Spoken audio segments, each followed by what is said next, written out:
Okay, so Smackdown kicked off this week with a Dublin street fight between Sheamus and Damian Sandow. I guess that's going to end this feud, if you will. Uh, it's, there should be a law that says that every time Damian Sandow comes to the ring, he must have a mic and he must be able to talk. Because this shit was great. Basically ripping on the people of South Carolina and saying that y'all is it's not said y'all, it's you all. And then you get the silence, and that was awesome.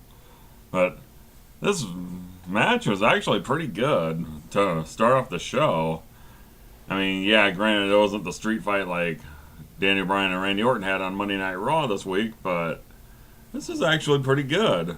I mean, you had the use of the Singapore cage, you had the use of a keg. I mean, you even had a sack of potatoes that got used in this match, but of course Sheamus is going to go over. It is a Dublin street fight after all, so. But even though Sheamus won, this is still a pretty good match to open up the show. Alright, then next you get another segment of Miz TV with Paul Heyman. And Miz is trying to ask Heyman questions about the CM Punk Lesnar situation. And this just kind of drags on for a little bit. Heyman wasn't too far up for answering his question, so he ends up inviting Curtis Axel out there. And it's a typical Miz TV segment. Miz gets his ass handed to him at the end of the segment, and I guess that Miz is going to be challenging for the IC title. I don't really care. Axel should win going away. That's my opinion. And speaking of things I don't care about, this AJ Lee Caitlyn situation. Yeah, on one hand you can say that, hey, at least there's a Diva storyline, but the thing is, it's a bad Diva storyline that I don't care about. You got Caitlyn is out there distracting AJ, dressed up like her, just like AJ did on Monday Night Raw. This match was short and sweet and to the point. Natalya rolls up AJ after she was distracted, and she gets the win. So then afterwards, Caitlyn jumps into the ring and gives AJ a spear. Whoopee. Okay, so Teddy Long's backstage in his office, and who should show up but Mr. McMahon himself. And he's talking to McMahon, and it's kind of a jab at Booker T. He's like, I'm going to do something that Booker T wouldn't do, just between me and you. And we get the announcement of the Smackdown Money in the Bank participants. You got Jack Swagger, you got Fandango, you got Cody Rhodes, you got Sandow, you got U.S. Champion Dean Ambrose, Antonio Cesaro, and Wade Barrett.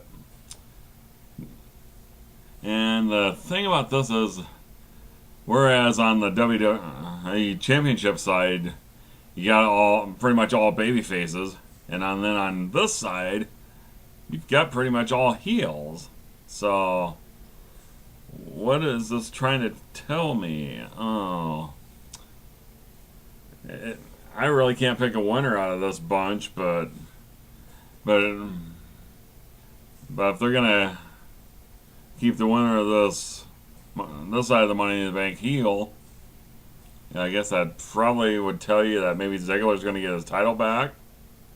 I'm guessing, or if they keep the belt in Del Rio for a while, which would be the smart thing to do, make Ziggler chase him, and then maybe after Ziggler does eventually get the title back, maybe if he does, then have the SmackDown Money in the Bank winner cash it in on him.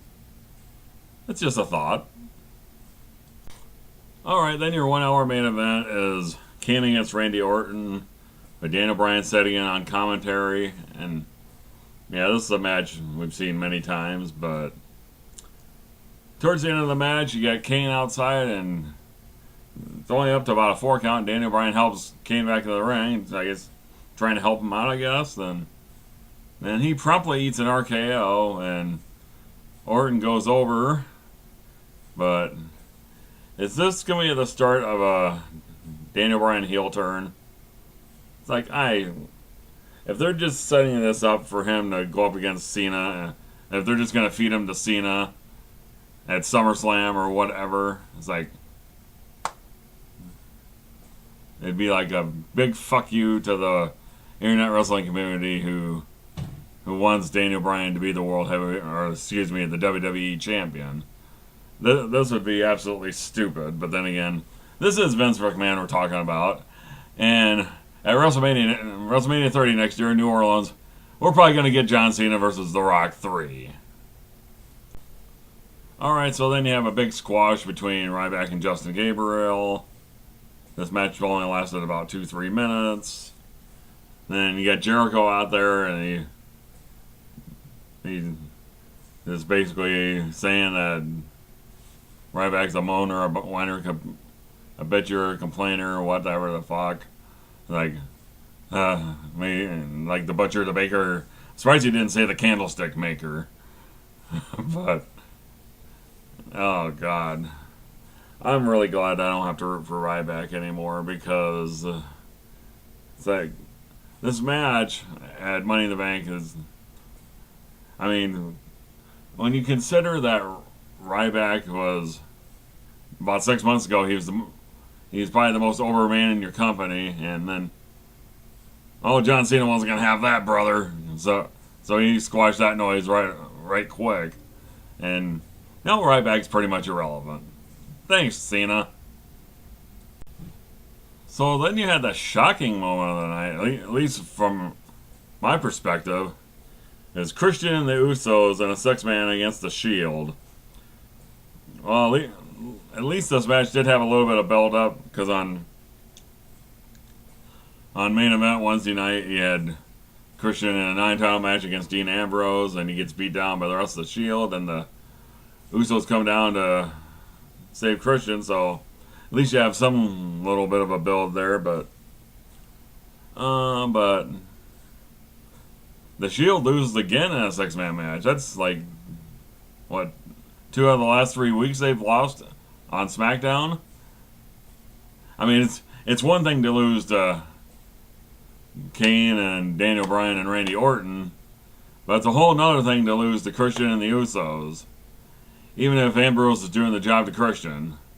I guess if they're gonna have the Shield lose, this is probably what would make the most sense. I mean, because Christian is a legit star, no matter what Mikey would like to say. But other than that,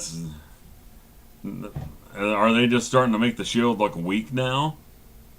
Like after building them up over all these months to where they were pretty much unstoppable. It's like, this really doesn't make any sense to me.